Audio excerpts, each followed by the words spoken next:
GI তকমা পাওয়ার পরে কদর এবং চাহিদা বেড়েছে জয়নগরের মোয়ার। পাল্লা দিয়ে বেড়েছে এই মোয়ার অন্যতম উপাদান জিরান কাঠের নলেন গুড় ও কনকচুর ধানের চাহিদা। তাই মোয়ার জন্য নলেন গুড়ের সরবরাহ বৃদ্ধিতে ৩৫টি খেজুর গাছের চারা বসানো হলো। জয়নগরের তুলসীঘাটায় মোয়া ব্যবসায়ীদের ও বিধায়কের উদ্যোগে চারাগুলি বসানো হয়। শীত পড়ে গিয়েছে, আর শীতের জনপ্রিয় জয়নগরের মোয়া ও প্রস্তুতের পথে। আরও এই মোয়া তৈরির প্রধান উপাদান খেজুর গাছ থেকে উৎপাদিত নলেন গুড়।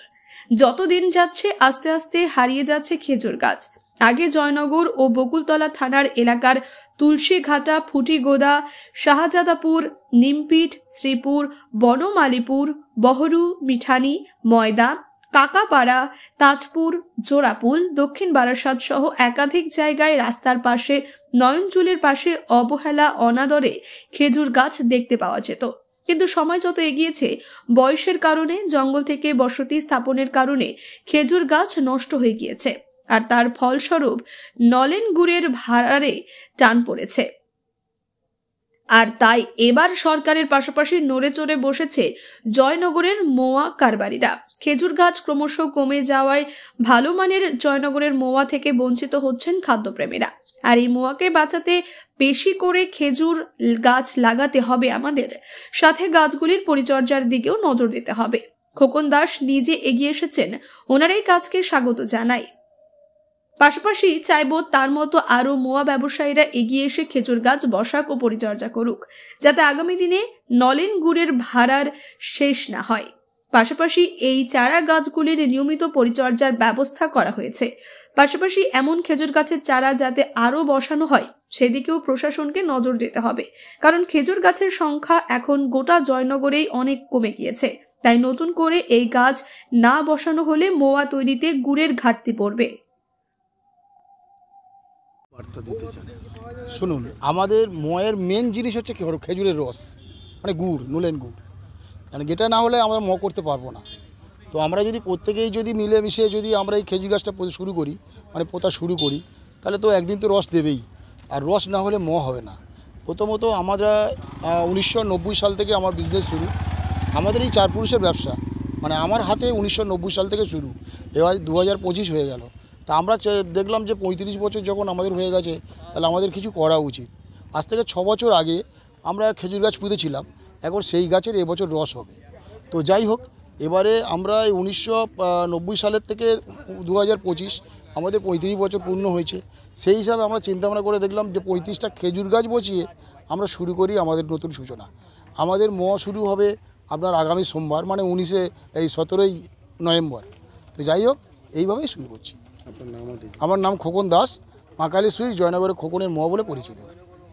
35টা খেজুর গাছ পোতা হলো, কি বলতে চাইছে, কি বার্তা দিতে চাইছে? মূল উদ্দেশ্য হচ্ছে কি না, এই মোয়া শিল্পটাকে বাঁচাতে হবে। আর মোয়া শিল্পটাকে বাঁচাতে গেলে আমাদের মূল যে চাহিদা সেটা হচ্ছে নলেন গুড়, কারণ নলেন গুড় এবং কনকচুর ধানের খই ছাড়া কোনোভাবেই মোয়া সম্ভব নয়। যে জন্য আমরা কি করছি, আমরা আমাদের যেহেতু এই 35 বছর, সেই 35 বছরে আরও অনেক কাজ আছে, আমাদের আরও অনেক কাজ করতে হবে, কিন্তু আমরা সূচনাটা করেছি আমাদের একদম মূল গোড়া থেকে।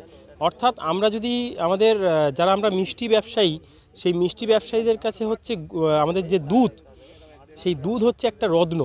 অর্থাৎ সেই দুধ আমরা যার কাছ থেকে পাচ্ছি, সেই গরু বা মহিষ হচ্ছে আমাদের মায়ের মতন। ঠিক একই রকমভাবে এই খেজুর গাছ, আমরা যারা মোয়া ব্যবসায়ী, আমাদের কাছে হচ্ছে খেজুর গাছ হচ্ছে মাতৃসম। যে কারণে আমরা কি করছি, এই খেজুর গাছকে আরও যত বাড়ানো যায়, মানে আমরা শুরু করেছি জাস্ট এই 35টা দিয়ে, 35 বছর সেই জন্যই। কিন্তু শুধু এই 35-এ থেকে থাকলেই হবে না, 35,000-এ আমাদেরকে পৌঁছতে হবে, এবং সেটাই আমাদের মূল উদ্দেশ্য, এবং খেজুর গাছ বাঁচানো, মোয়া শিল্পকে বাঁচানো। আমার নাম রাজেশ দাস, মা কালী সুইটস, খোকনের মোয়ার পক্ষ থেকে। খেজুর গাছ পোতা হলো, মানে জয়নগরের জন্য কি নতুন বার্তা, মানে নতুন খেজুর গাছ দিন দিন কমে যাচ্ছে, অথচ জিআই পাওয়ার পর মোয়ার চাহিদা এখন ভারতবর্ষে তো ব্যাপকভাবে বেড়ে গেছে। এছাড়াও বিদেশেও মোয়ার চাহিদা এসছে জিআই পাওয়ার পর। তো খেজুর গাছ না হলে আমাদের এই এরিয়ার নলেন গুড়টার যে স্বাদ এবং তার গন্ধ, এটা অন্য জায়গার যে নদিয়া, মুর্শিদাবাদ এই সমস্ত যে গুড় আসে, তাতে সেই গন্ধ নেই। সুতরাং এই খেজুর গাছটা এই এরিয়ার ক্লাইমেটে যে খেজুর গাছের নলেন গুড়টা হয়, সেই গুড়টা খুবই স্বাদ এবং গন্ধে মানে প্রচণ্ডভাবে এইটাই মোয়ার জন্যে মানে আসল মানে উপাদান। তো এই গাছ কমে যাওয়ার ফলে ব্যবসায়ীরা আস্তে আস্তে নানা রকম চিন্তার মধ্যে যাচ্ছে। তা খোকনের মোয়া এই যে উদ্যোগটা নিয়েছে, বিশেষ করে খোকন এবং ওর ছেলে রাজেশ, এটা একটা ভালো উদ্যোগ। ওদের এটা 35 বছর কমপ্লিট হলো ব্যবসার।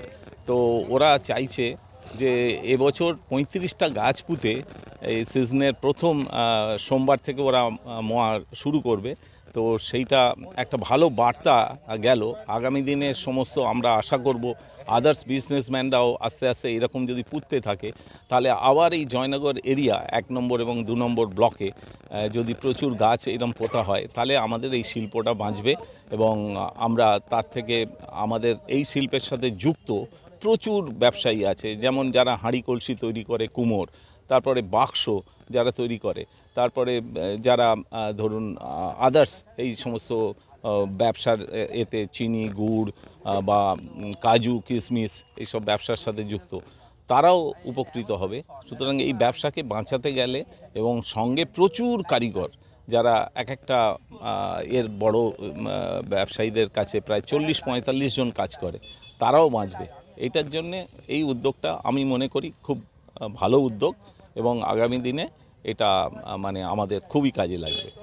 আরেকটা প্রশ্ন আছে, যেভাবে খেজুর গাছ কমে যাচ্ছে তাদের নতুন প্রজন্ম আর এই খেজুর ব্যবসার সাথে যুক্ত হতে চাইছেন, সেই জায়গা থেকে এই খেজুর গাছ পোতা হলে কী বার্তা দিতে চাই? আমাদের জয়নগরের মোয়া এখন শুধু আমাদের রাজ্য নয়, দেশ নয়, সারা পৃথিবী বিখ্যাত। এবং আমরা যখন বাইরে যাই জয়নগর বললে আমরা বলি মোয়া যেখানে সেখানকার জয়নগরের। কিন্তু মোয়ার যে দুটো ইনগ্রিডিয়েন্টস লাগে, মূলত গুড়, খেজুর গাছের নলেন গুড়, আর কনকচুর ধানের খই। তো কনকচুর ধানের খই তো হচ্ছেই, খেজুর গাছও হচ্ছে, কিন্তু খেজুর গাছ লাগালেই সঙ্গে সঙ্গে তো গুড় পাওয়া যাবে না, গাছগুলো পরিপূর্ণতা আসতে হবে। তো একটা গাছের পরিপূর্ণতা আসতে মিনিমাম 6 থেকে 8 বছর সময় লাগে। আমরা এখন যে গাছগুলোর গুড় সংগ্রহ করা হয় সেগুলো প্রাকৃতিকভাবে হয়েছে, সেগুলো থেকে সংগ্রহ করা হয়, কিন্তু দীর্ঘদিন সংগ্রহ করার ফলে গাছগুলো তাদের রস দেওয়ার মতো পরিবেশ পরিস্থিতি তারা হারিয়ে ফেলছে। নতুন করে যদি না গাছ রোপণ করা হয়, খেজুর গাছ যদি না তৈরি করা হয়, তাহলে উৎকৃষ্ট মানের যেমন রস পাবো না, উৎকৃষ্ট মানের গুড়ও পাবো না, আর উৎকৃষ্ট মানের মোয়াও হবে না। খোকনদা 35 বছর ধরে মোয়া ব্যবসা করছেন। খোকনদার মধ্যে এই উপলব্ধিটা এসছেন, তাই তিনি উদ্যোগ নিয়েছেন যে এবছর মোয়া ব্যবসা শুরু করার আগেই আমি 35টা খেজুর গাছ পুঁতব এবং আগামী দিনে আরও খেজুর গাছ উনি পুঁতবেন।